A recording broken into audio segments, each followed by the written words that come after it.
starting with our after action review of the Houston mid-level, and Troy is with me, and we're being recorded. So no viewers yet, but we'll see who joins us. That's right, man. How you doing? I'm doing really good. 3 of the guys that I've shared the gospel with in the last month and a half, all of them decided to read their Bibles. So Wow. Today, one of the guys in the gym said, "Hey, I started reading John." And so anyways, I'm in kind of a quasi discipleship relationship with these guys all over town, trying to reel them in. I took one through 411 this morning, so super pumped. That's huge. Yeah. Okay, Randall now is on, so he's watching. Hi, Randall. I had a great, we just had a guy, Zach Woolwine. He's from, he's doing NPL stuff in the South Pacific. Yeah. On assignment for a few months, and he came down for a couple days just to spend some time with our family and with our team, and just the value of having somebody come in and, I mean, you know this, but get to see your marriage, your parenting, your family, looking at the team function, and just having fresh eyes to give us feedback and speak into things was really encouraging, really helpful. We're just coming off of that. I posted in the comment section something that we put together for mid-level training, because it seems like there's, you know, I constantly get emails from people saying, "Hey, I see L1, I see L2. What are the different training types?" And we finally just put something together on our website about explaining our trainings around the 5 levels. But I put a little piece together that I use for when we do mid-levels. It might be helpful before we debrief, just to kind of explain what a mid-level is. Yeah, good idea. And I'm gonna go ahead and copy this and put it in the chat, so people have both the text. Do you mind if they have the link, Troy? No, that's fine. It's okay. Open source. Yeah. I'll put the, let me just do the text, because it jumbled it all, or the link, it jumbled it all together here. So I'll copy the link and throw it down here in the chat, so Randall and others can check this out. All right, so that's the document that Troy and I are looking at. Troy, why don't you go ahead and explain a mid-level while we're waiting on Troy or Ray. Yeah.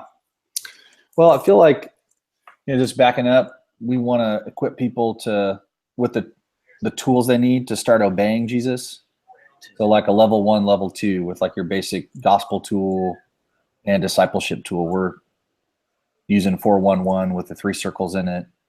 And then moving on to the commands. So giving people the tools they need to start obeying Jesus and his great commission by making disciples.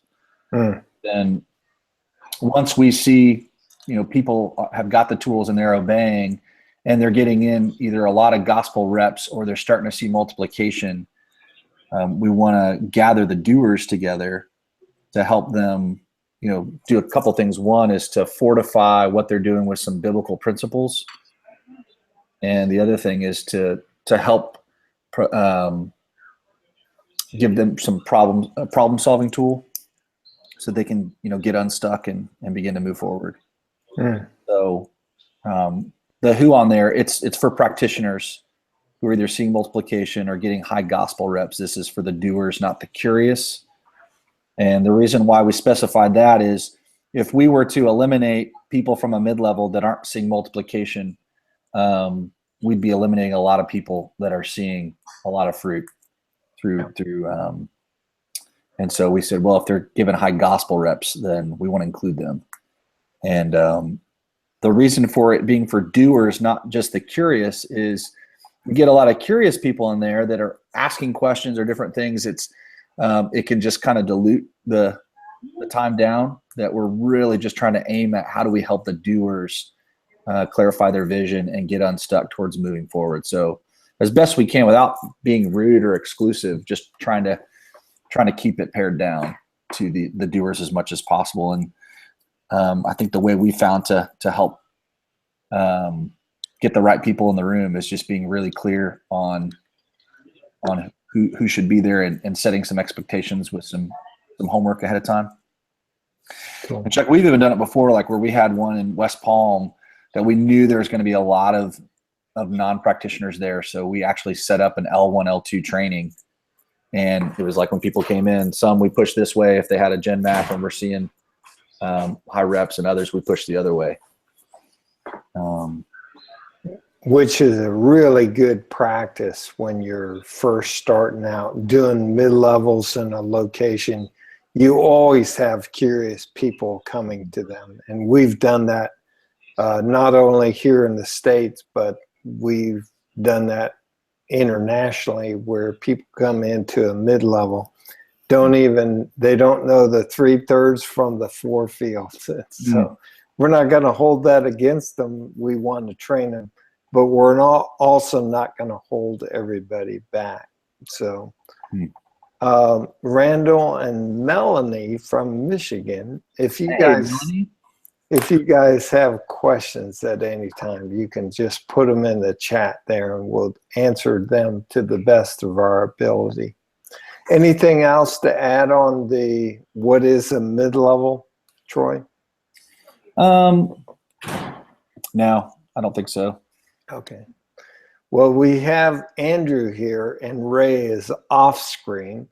And as we jump into this after action review of the mid-level in Houston, the first thing I want to say is, Andrew, what an awesome job, brother.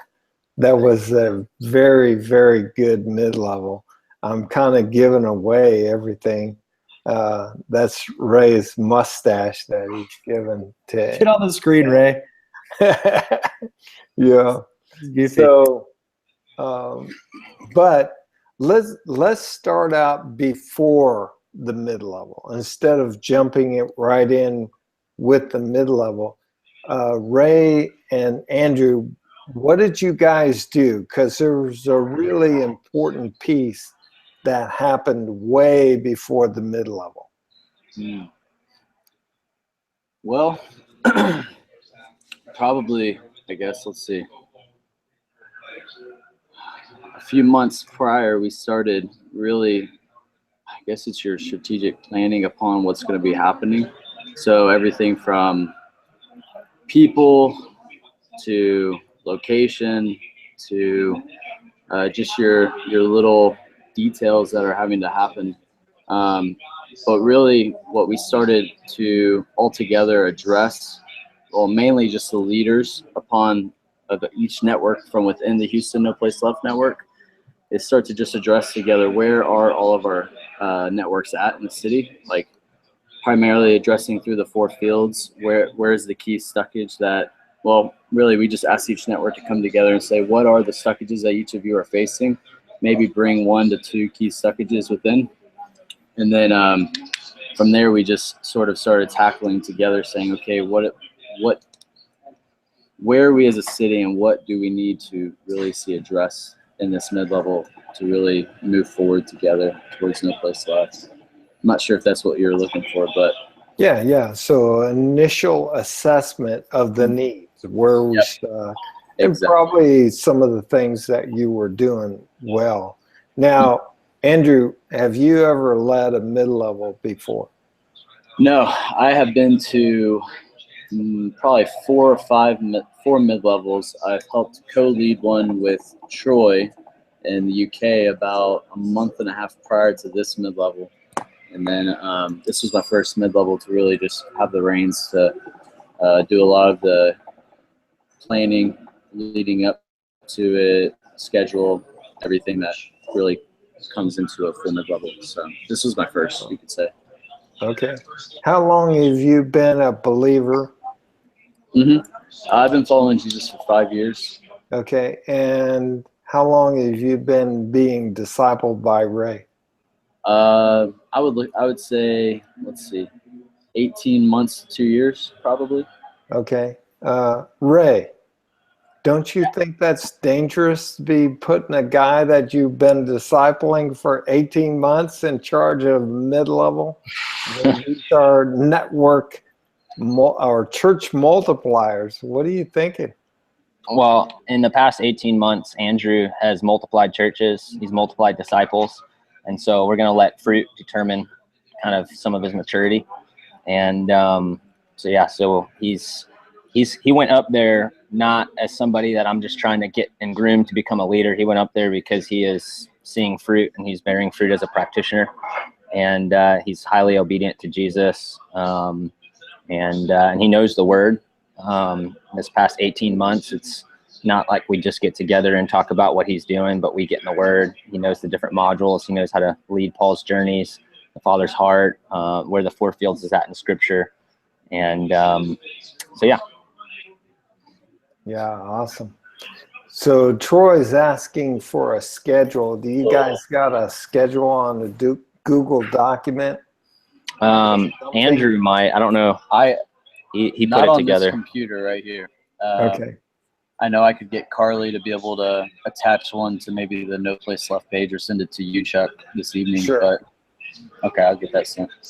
We can give you don't the worry schedule about for our mid-level, but just as a reminder for anyone that's listening in, Troy, you can this will be a question for you. You've been to a lot of mid-levels. Would you say that every mid-level has been the same, or have they been different? No, they're definitely different. Yeah. So for those of you that's interested in our schedule, just know that, we craft our schedule based on where people are at. And so every mid-level is going to look different. So yeah, you can see our outline and what we've done, but it's really crafted based on where the people were at. And I'd say that, just be cautious not to just use other people's schedules, mostly because everyone seems to be different. Yeah, and it's based on the needs of that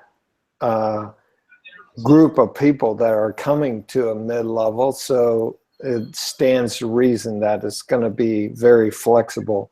Now, you guys did something with your schedule that I really liked.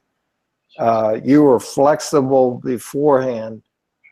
What did you do with your schedule to maintain that flexibility? Can you reword that, Chuck? Yeah, your schedule wasn't something that was written in stone. You did something with your schedule beforehand to give yourself some wiggle room when you actually started executing the mid-level. What did you do? Yeah. Well, really what we came in was when we had addressed with all of the network leaders where we were stuck, we really realized that pertaining to the 4 fields, there was field 3 stuckages, there was field 4 stuckages, and then there was leadership development stuckages. And so what we realized was in that weekend we needed to address those 3 areas.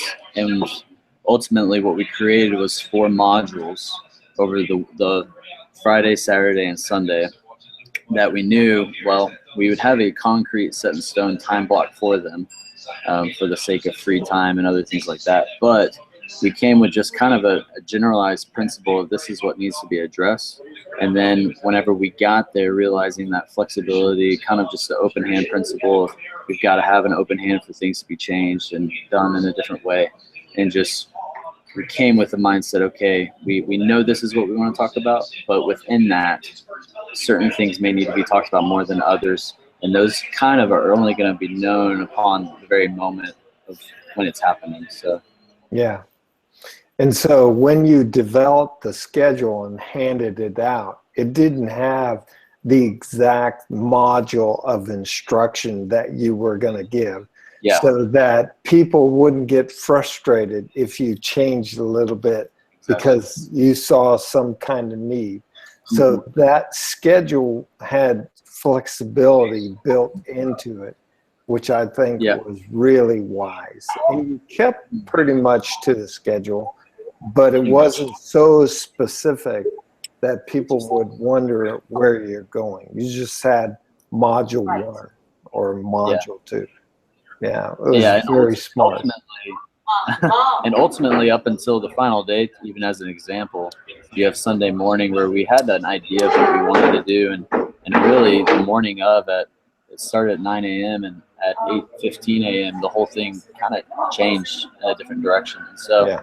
that's just an example of you just got to have an open hand with it. Yeah. Troy, any questions about preparation before we jump into the execution of the mid-level?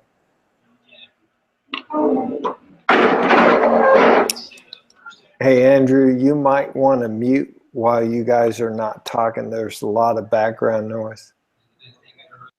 I think, just Ray's dead on of having the right leaders, that Andrew, he wasn't trying to push him in the deep end, that he's demonstrated fruit. I mean, I saw it too in the UK, where he has grown into that role. And so I think that's huge. I think that I didn't know what the homework was that they asked ahead of time, but that seems to be an important piece. I think I agree with Ray. I think every schedule is different and will fit the personality of the local team, but there are some patterns or some things that are wanting to be accomplished at each mid-level. And but you go into it, how you accomplish those things depends on where the group is at. Yeah. And I think a common pattern, it's 3/3. The first part is celebration. What's God doing? And typically the lookup portion is we're trying to get them into the Gospels and Acts to see the pattern from the scriptures. It's not just a book that somebody wrote, but we're seeing it in the Bible. I think that the iron on iron tool is common in mid-levels as far as how do we help problem solve together. And then you're starting to identify some patterns at it. So I think there's some pre-training instruction that in expectations as far as them knowing how to prepare to present at the iron and iron. And we've actually just started including in the mid-level, if we've got some extra time, showing them how to create a gen map, modeling for them in iron and iron. But depending on how much time you got is what you can pull off. But then all the while you're listening for what are the common stuckages, and then you're able to address those stuckages with tools for where they're at. And then one of the things that Andrew and I learned from the Addisons in UK was, and I'm really bad at this, but just having a time of celebration at the end. That we look back and celebrate what God did, and because we're always, I know me, there's like so much I'm wanting to cover, and instead of just, okay, we've gotten enough, let's look at the broad picture. What are we hearing? What are we seeing? Not just individually, but as a city, and really launching forward with some vision. So that, with those things in mind, that preparation is really important. It sounds like Andrew, of course, knocked it out of the park. Yes, he did. And JR from Chattanooga just joined us. So anybody who's watching right now, if you have questions while we're going along, just put them in the chat and we'll answer them to the best of our ability. So let's talk about actually pulling off the mid-level. Andrew, what was it like? What did you feel went really well? What were some tricky areas? What do you feel like you might need to improve? Tell us about it. Hey, Chuck. Yeah. I know we weren't able to get a schedule, but we've been talking theoretically. Could we just hear a basic, what did you guys do as far as what did that schedule look like? Is that possible before? Yeah. So we arrived at a destination off of about an hour and a half outside of Houston Thursday evening. And so just real briefly, Thursday night was really just worship, prayer. Roger Scholl is casted vision on a PowerPoint, or not necessarily a map, with all the zip codes pertaining to our vision of where we have churches at and everything. So just sort of like kind of you said, Troy, celebration time. And then moving into the next day, we obviously had breakfast and things like that. But we started off, we had our first module was 9 a.m. until noon. And that's where we covered field 3. And I'm going to try my best to remember everything. But in that time, we had Jeff Sundell. He led a time of really having, it was more of a visual lesson, but interactive, where you model commands, and it's really showing the mall process and generations and addition versus multiplication. And then after that, what we did was we had each network split up into different, into their networks, and we had the most competent and confident leader of their network have about 20 to 25 minutes to teach everybody in their network the commands. And so they would do the command, the reference, the what is it, and how do you do it. So every network went through those things, and then the person who was newest to the network, if it's simple enough, they should be able to do it by now. And so the newest person to the network then got up in front of the entire No Place Left network and presented their commands, the reference, the command, the what and how. So that was our field 3. Moving into field 4, we had lunch, and then I think we had free time that day, if I remember right, for a couple hours. And then we had another module for about 2.5, 3 hours right before dinner. And what we did that time was field 4 module. And so we were looking at church formation, different things. And Jeff really led a time a lot in the Word of looking at really it's kind of a problem solving time. You could say a theological problem solving time. If you looked at a problem in Scripture, was that a apostolic command? I can't remember the exact study. It was new for me even to see it, but that was a really good time of problem solving, especially pertaining to how do we function as church even. And then the practical side of that, so kind of like what you were saying, is we gave them a lot of principles, a lot of biblical principles, and then we capped off each module. We tried our best with a simple practical tool. And for that one, we realized a lot of our churches on the gym maps were not getting to critical mass, not even close. And so the way we capped off the field 4 module was we tried to communicate the best to elevate Waycos. And so granted, Waycos maps are a field 1 entry tool. We were saying that it's critical for us and our churches, so that to get our churches to critical mass, we must elevate Waycos. And so people made 40% Waycos maps of people they know far from God. And then what they did is they made a 40% Waycos map on the backside of people they know to train, whether they're in legacy churches or just not in church, whoever they are. So that was that. And then we had dinner, and then on Friday night, we had a guy-girl time split off. The guys took the kids for a time, then the moms took the kids for a time. And it was really about an hour and a half of really just getting down to spiritual posture, the heart, and then even talking a lot about, okay, how do we make this a family thing? For those that here that are married with kids, how do we as husbands encourage and bring along our wives in the work instead of making this a husband-wife separate ministry kind of deal? And then that was Friday. Saturday we came together. We did a module in the morning, same thing, 9 to noon. And that module was geared towards leadership development. All of Saturday was leadership development. You remember what we did in the Case studies. Okay, yeah. So we had Philip Lynch from the Bay Area in Houston, one of the networks in Houston. He did Chuck led a case study with him, and then anything else up in the AM? Yeah, we did case studies, and then Jeff and Chuck talked about coaching and gen maps and how to coach. Yeah. So how to become problem solvers. Yeah. How do you trying to raise up problem solvers, and looking at Chuck and Jeff talked about looking at gen maps. How do you interpret them to help maximize potential from them and coaching towards those? And then on the backside, we have another module. The 4th module, still geared towards leadership development. Here we had another case study with another network in our city, one of the 3 with Guy Caskey. Chuck led that, and then we went into and through that, Chuck's asking lots of questions. How do we? What did I ask in this moment? What did I not ask? What should I have said, or what did I not say? Things like that. Developing critical thinking skills with coaching, and then And then I taught a time in the Word about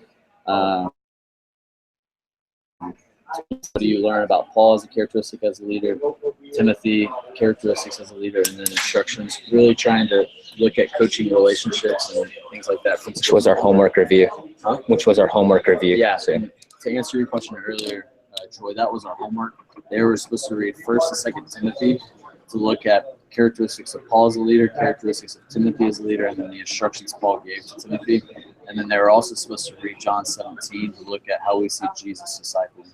And so the hope was you're starting to address Fields 3 through leadership development, the things we hope for them to come with, to start thinking through. And then, let's see. Yeah, and then on the last backside of Saturday night, we blocked out about 3 hours for them to have IOIs. And that took about the full 3 hours. We had about 7 or 8 different groups, 3 and each group getting ironed with a facilitator, some double facilitators. And then Sunday was our last day. We had 9 to noon, and that involved Carlee did a devotional on abiding, and then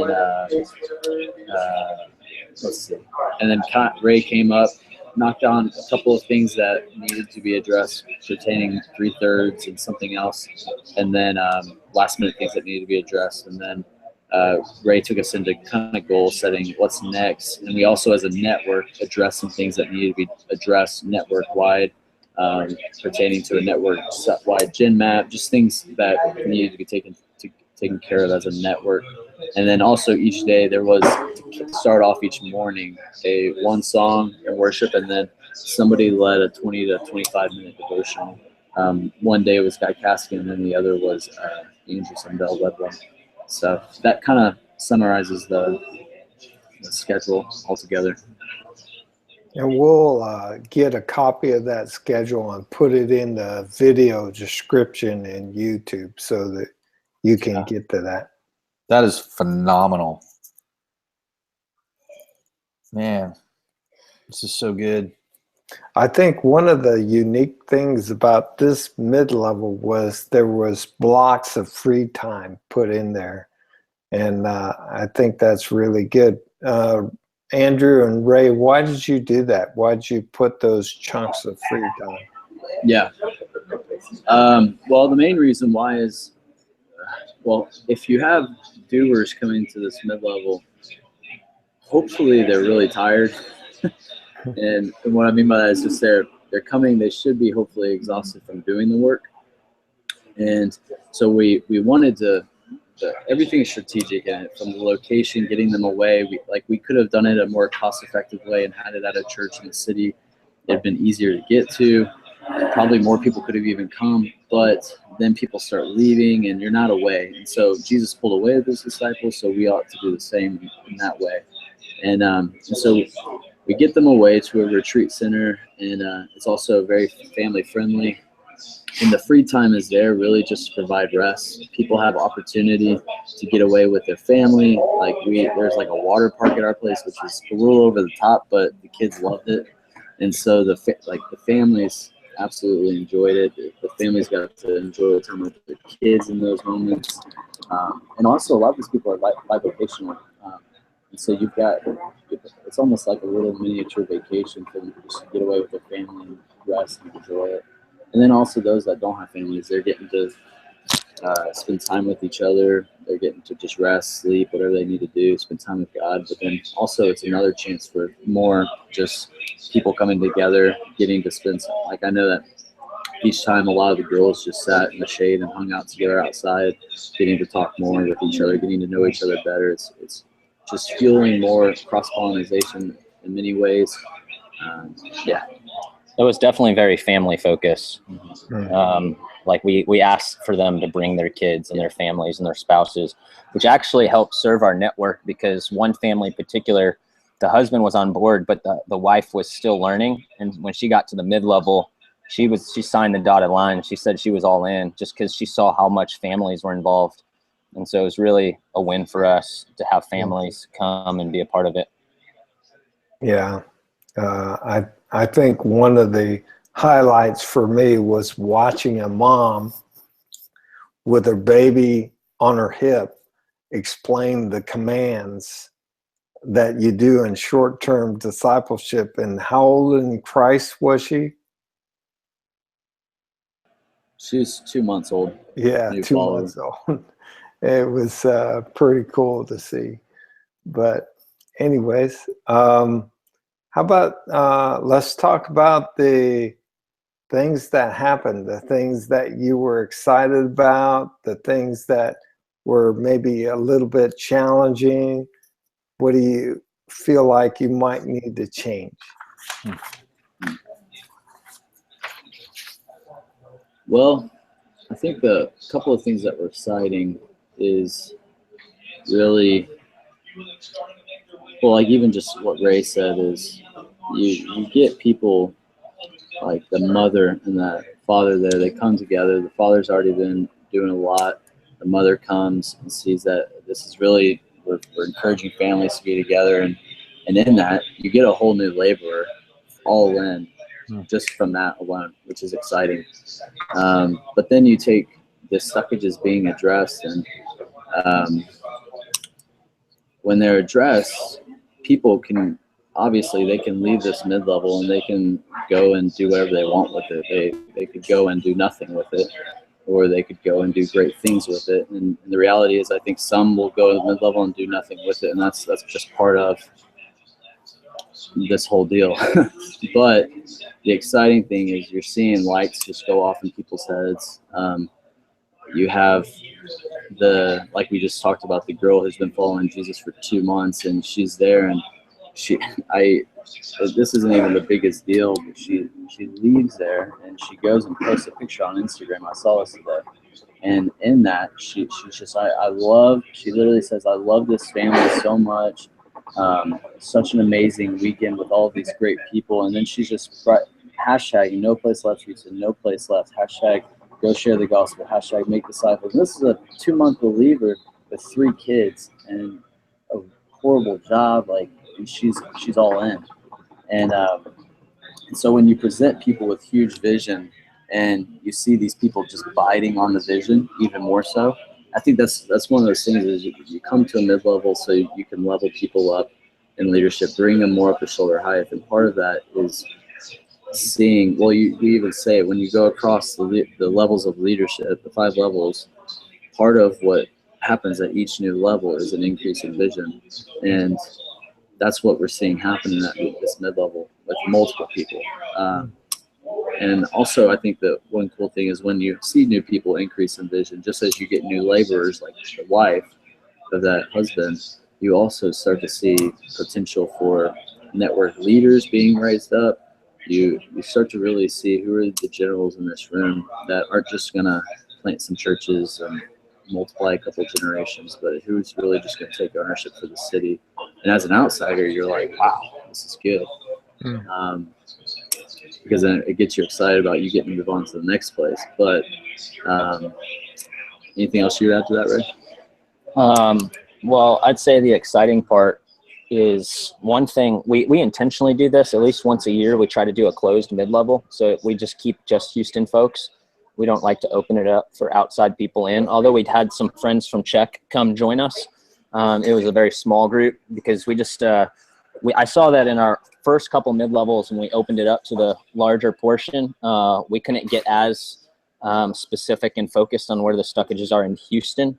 But now that we do once a year, just kind of a closed mid-level, we can really hit our city and talk about what our vision is, which is to multiply churches in every Houston zip code. It's 165 zip codes. So we have Roger with a map of zip codes. We have people coming up, putting a dot where there's a church at. So it just allows us to kind of really go after the vision and levels up what we're doing. And then we get to talk about network strategy points, like, as a network in Houston, what's the 1 or 2 things that we could do this year to really move us along in our vision and what we're trying to do, and just collaboration points. One thing that we agreed on this year was to they're all committed every quarter to submit gen maps so that we can have an updated city gen map.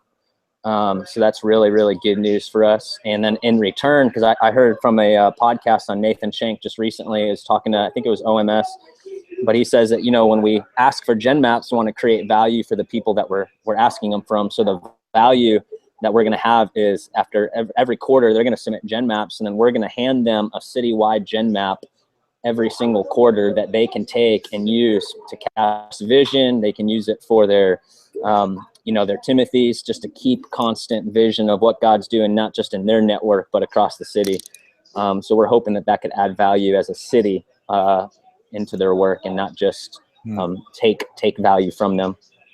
So that'd probably be definitely some high points. I'd say, yeah.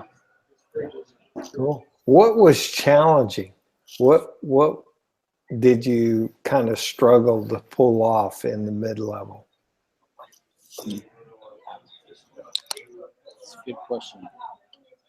I think one thing, and this is more just personal, is I'll just confess I'm not naturally a servant. And so I don't really,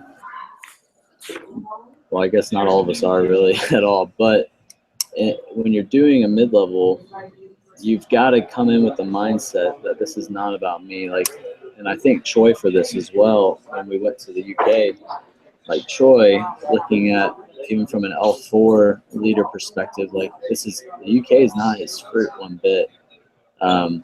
And he's really just coming in to serve the work, to give his time freely for the sake of these people and God's glory there and across the sea. And so in Houston, granted, this is my city, but I'm also looking at it from the perspective is that I'm leaving soon to go to the UK, and in that, like it almost isn't my fruit anymore.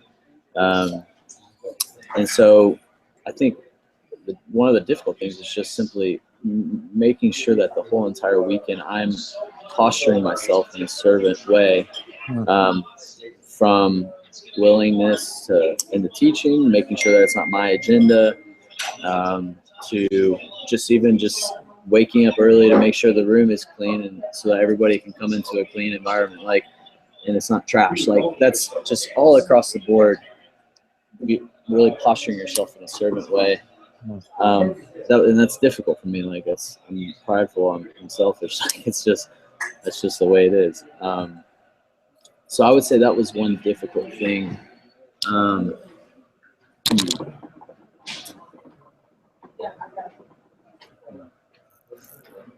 What do you think, Ray? Anything that's come to you? Yeah, I'll think of as well. I mean, the challenging part would be that, I always heard it said, you come with a plan, but you be willing to throw it out. So that could be challenging for anybody who's facilitating a mid-level is, you have this plan in place, but based off the needs of the people, you're willing to chuck it out and do, no pun intended, Chuck, but just to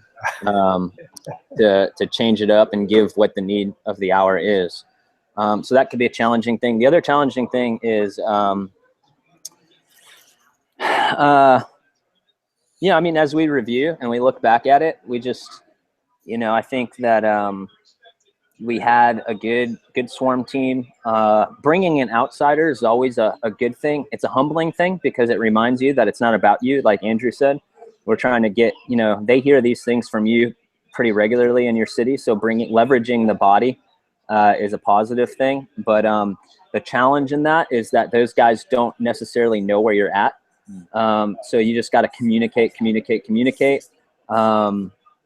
And I'd say that would be could be a challenge.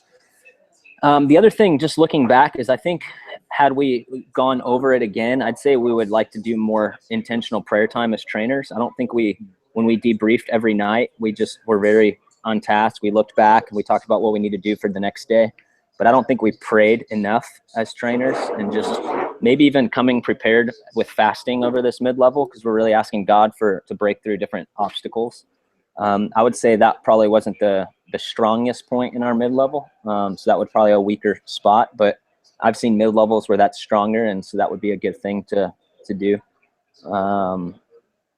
And I think a challenge for me was I really didn't do anything in this mid-level, and that was really hard for me a little bit. I was telling Chuck when we debriefed, Andrew literally did everything. He crafted a swarm team. He put together the schedule based on where we're at. He just killed it. I was just serving in the background as much as I could. I felt like during that time, God told me to see how many conversations I can have with people on the side. So I ended up having 6 to 8 kind of side chats with folks, kind of really intentionally coaching and digging into their work. But that was a challenge because, again, it's not about you. But yeah. You guys really, in the midst of the challenges, I don't think anybody noticed those things. Nobody noticed that you might have been struggling with those. Before we move to another point, you mentioned Swarm Team a couple of times, Ray, and we got 9 viewers. And by the way, Chris Gibby has joined us, and David Ong from San Antonio. But define Swarm Team for us, guys.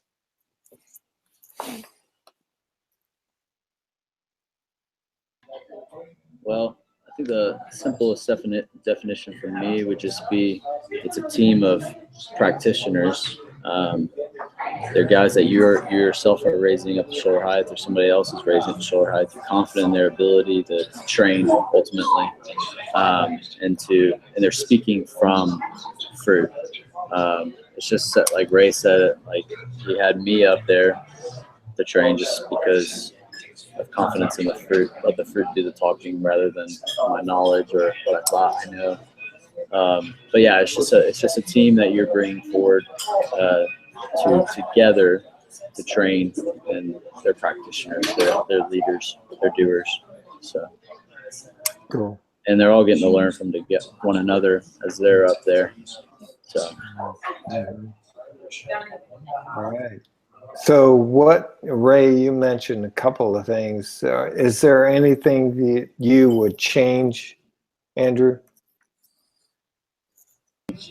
Anything that I would change, I think the one thing that I started probably the next day after we finished was, I think Ray kind of hit on it a little bit himself, and that's just really is as the outsider is coming to train, they're typically actually probably the most knowledgeable one about movement in the room, and so anything they say is going to be gold most likely. But we want to make sure that, because I know the fruit in Houston better than they do, and Ray knows the fruit better than they do in Houston, we just want to make sure that we are all, I guess, 100% communicating on equal levels. We communicate the needs in Houston as well as we can, and then we make sure that they fully understand where we are, so that we're both on the same page to address and tackle what needs to be tackled in the way we do it. And I would say that's the only thing that I would sort of change. And I see in some areas we did that very well, and then in some areas we didn't do that very well. But that'd be my main change that I know of right now. Well, one of the things that I really appreciate the hard work. I appreciate the people being there. I appreciate the level of competency that there was in instruction. But the biggest takeaway for me from the mid-level is the focus of people on Jesus that were giving the instruction. It was very evident that that you guys, when you were instructing out of a heart and a knowledge that was your baseline was Jesus himself. And I must have heard Jesus's name 1,000 times during the mid-level. So I was overjoyed.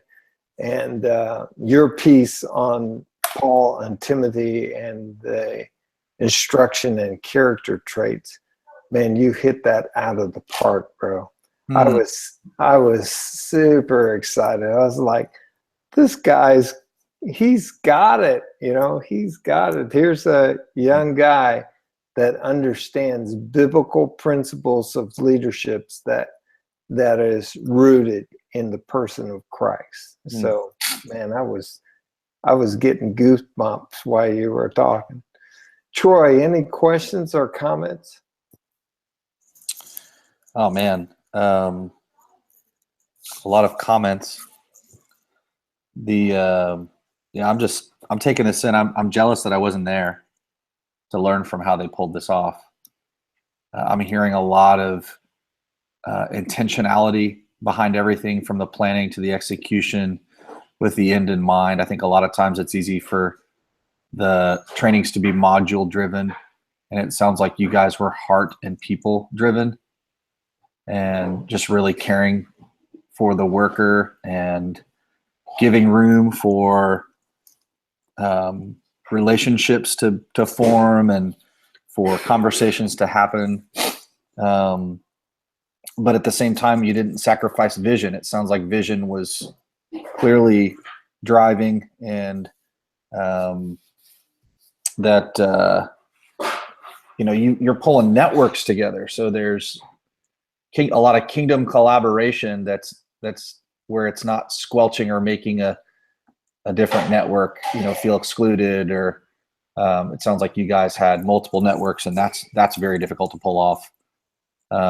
And there was a wham that happened. You got Jeff there and Ray there and Andrew leading. And so that's, yeah, I mean, I'm a little overwhelmed by what I heard happened, and I'm jealous that I wasn't there to see it. And I want our team to get to experience that. Well, your team does a great job as well, Troy. Troy, from your experience, we're looking at Andrew. He's a young practitioner. Ray's an old salted dog. Old dog. Old. What does it really take for a young guy like Andrew to be able to flex, to be Semper Gumby, to hook and jab during this mid-level, to meet the needs of the people that are coming? What does Andrew have to have in order to pull that off? I think it's important for him to know the North Star of what they're aiming for. And if he can really understand on a fundamental level what they're trying to accomplish, and that there's different ways to get there. I think that if you don't understand which direction you guys are going, I think it'd be impossible to pull off. So he clearly had an end in mind of what they wanted to accomplish. And I mean, you heard him say it was part of his challenge. And I think it's both for Andrew and for Ray. I hear Ray watching Andrew lead, and it's easy to say on the other side of it now that it's over with, but I'm sure there was a struggle in his heart as far as like, oh, what about this? Oh, what about that? Oh, he didn't say this. Just allowing Andrew to lead, and Andrew just being committed to the process. Yeah. I think some clear intentionality, involving a lot of other people. It doesn't sound like this was Andrew driven. It sounds like you had a lot of different people involved, and I'd be curious to know how I seriously doubt Andrew sat in a room by himself and planned this. I bet he involved a lot of people in on this. So I think, collaboration, even in the planning, so often you go to some of these and it's one person that's really driving it, but it just sounds like he was facilitating. And a lot of other people executed. Maybe some of our viewers, we got 15 viewers on right now. Maybe you all have some questions. You can go ahead and put them in the chat, and we'll ask Andrew and Ray. But one of the things that I noticed about Andrew and Ray, of course, you can't just cookie cutter a mid-level. So it's not monkey see, monkey do. You got to have some depth in the Word of God. Like Troy was talking about, Jesus is our North Star. So they got that. They got depth in the Word of God. They're pouring over the Word. And they're also being led by the Holy Spirit. And their character is such that they're serving and loving people. And so if you enter into a mid-level with those characteristics, man, you're postured for success right there. Mm-hmm.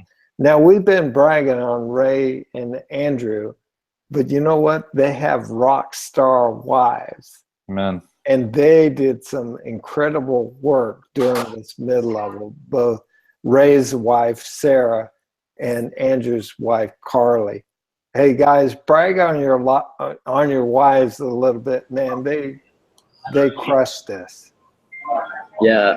Well, first off, like, Carlee is in her first trimester with our second baby, and so that's one thing. She's and so she's actually home right now puking with Micaiah, who's at 103-degree fever. So yeah. So Carlee is just she really killed it in many ways. Her gifting is heavily shepherd, and I think what's cool is whenever, like you said, Chuck, or I mean, I think it was Troy actually. Like, this was not me pulling this thing off by myself. There was heavily involvement from all of the network leaders from the city, pulled in to really facilitate the whole thing. And so, but when you do that and you pull all of those people together in the room, you're still looking at a pretty heavily apostolic team, heavily evangelistic, heavily prophetic, and there's just not much diversity in there. And so what I give Carlee a lot of credit for is in this mid-level, like we've already talked about rest, and we've talked about, I think, kind of like a holistic approach to the being in this. And I think a lot of that came from some of Carlee's influence just on the side even. As far as the heart behind it, spiritual posture, she was very heavy on pushing for the guys, girls time of spiritual posture and the heart behind it. How do we, I call Carlee like a little feminist sometimes because she's always fighting to get the women in there. And I think what was cool is you allowing the wives to have that time to really just, and the wives and the other girls who aren't married, to really have that time together. It's crucial. It really is. But yeah, she brought a shepherding dimension to the mid-level that I honestly don't think it would have been there if it wasn't for Carlee in many ways. And then she herself is just taking advantage of each moment she can get with other wives and mothers that were there, her own Timothys that were there, just really just soaking up each moment with each of them, helping them feel loved. And yeah, so she killed it the whole weekend, despite being sick always, and she had to go to bed early most nights, but she woke up each morning ready to go and make the most of every opportunity there. So. Yeah, and she wasn't just behind the scenes. She gave some instruction on abiding in Christ that challenged me. I was like, I'm taking this home and I'm going to redo this. And I redid that module. Man, I was challenged. I loved that. She knocked that out of the park. Ray, how about Sarah? Yeah, so and one of the things I love about my wife is I think she's a better coach than me. I mean, she played a big behind-the-scenes role with me, although she was helping with a lot of admin, probably when I wasn't looking. She's really good at that. But, yeah, she's a better coach than me. She had her own Iron and Iron facilitative group, and she just knows how to coach, ask critical questions, ask second, third generation questions. And so this particular mid-level, I know she could have gotten up and doing any of those modules, but me and her both didn't have any particular module. But we just intentionally played the role of just kind of coming alongside, serving, and then being critical, asking critical questions inside conversations and through Iron and Iron groups. But yeah, Sarah's a beast. She could out-coach me any day. So thankful for her. Cool. Okay, so folks are watching. They're asking this question like, when do I know I need a mid-level? How do I pull this off? Will you help me do a mid-level? You know, answer those questions. Troy, Ray, Andrew. First off, how do I know I need a mid-level?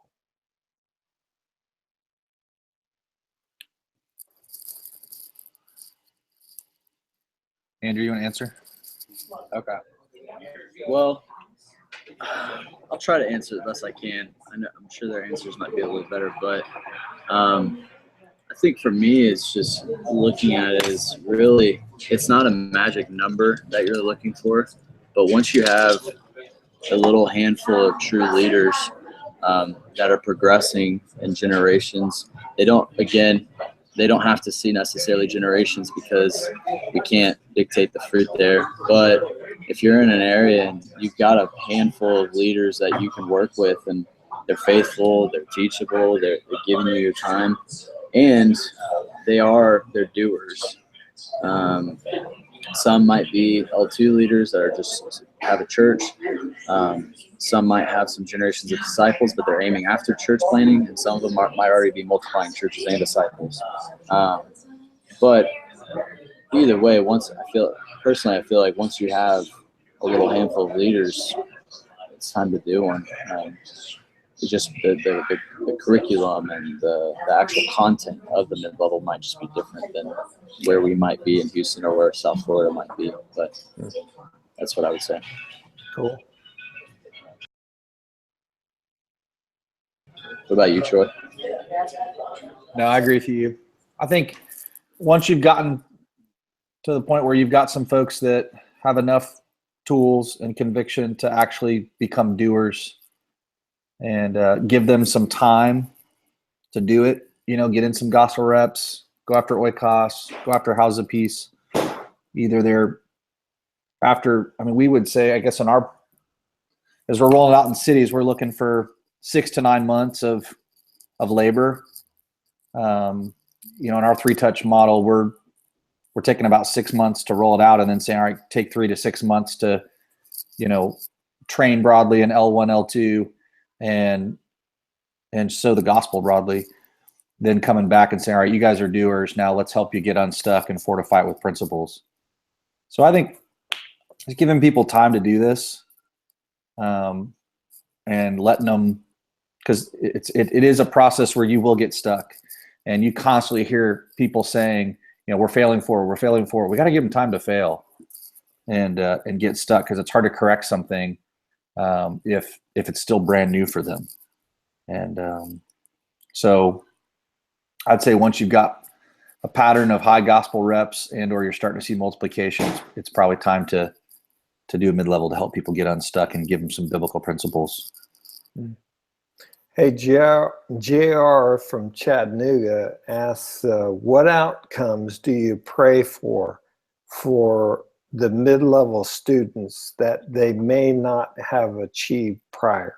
So what are our expectations for answered prayer in the mid-level? I think you want their vision to get bigger and line up with God's more.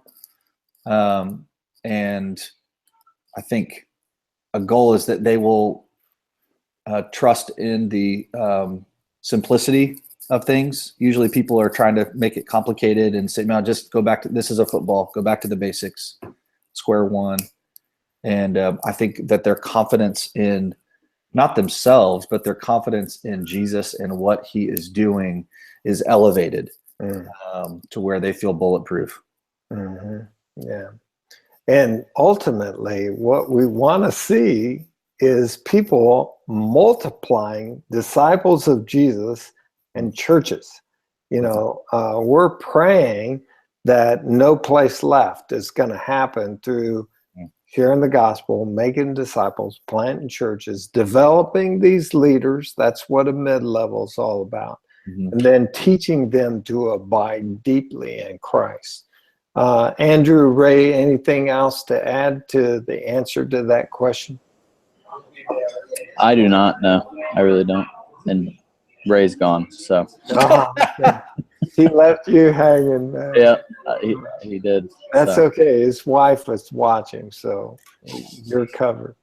I think hopefully by a mid-level too, you're hoping people will, because I remember there was a season of just experimentation of different tools. And I think hopefully by the mid-level, you're not looking to throw the baby out with the bathwater. You're committed to a tools in fields 1 through 4 and you've got a clear vision that's going to pass downstream. If they can lead with those things, I think they're in good shape. All right. So our viewers have this handful of leaders. They want to do a mid-level. Where do they go for help to pull this thing off? Ray Vaughn. He's not in the room. rvaughn61@gmail.com. There you go. He got volunteered. Ray, you stepped up for a second, bro. You never do that in a meeting. You'll get tapped. I used the bathroom real quick. Sorry. Yeah. Well, no, one thing that I'd say is there's a growing network across the U.S., I mean, globally, for, people that are aiming for no place left and don't feel like you got to do this yourself. And so there's plenty of practitioners that if you just step out and ask, hey, will you, would you mind coming down and guiding us in a mid-level? And I think Troy said it really well. I mean, our aim is just to move the ball, 10, 15 yards down the field. It's not necessarily to get a touchdown. It's not necessarily you're going to be over the course of, I've been in Houston for 2 years. We've probably had 4 mid-levels. So, I mean, it's 3 or 4 mid-levels. So these are progressive incremental steps that we're all taking towards getting to no place left. And each time though, it's increasing vision, it's keeping connectivity, but also I think a big goal of our mid-level, it's really learning to posture ourselves in humility.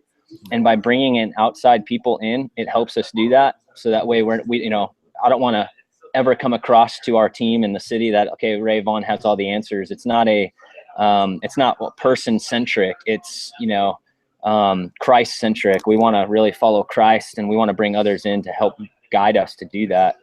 And I think, you say the same things over and over in your team that they hear, sometimes bringing another voice that will say the same thing, but sometimes they'll just respond and there's light bulbs that go off. And for the sake of the work, it's okay if they respond to somebody else other than you, because it's not about us. So we just want to see the ball move 10, 15 yards down. So Troy Cooper, at gmail.com, just give him a call. Send it to that email address. Yeah, that's not really the email address, but email me and I'll send it your way. And he's also got a team of practitioners in South Florida that would love to hop on a plane and come to your city. Yeah, and we have on the YouTube description below, we'll put Troy's description of a mid-level. We'll put our website address. And so on the website, you can get a hold of us. So, but our greatest desire is to see no place left, that every man, woman, and child on the planet has heard the gospel and had the opportunity to receive Jesus as Lord and Savior. That's our goal. And so we're going to train hard and work hard and do 1,000 mid-levels to multiply all these leaders. Amen. And that's about all the time that we have for today's broadcast. Keep making disciples until there's no place left. Amen.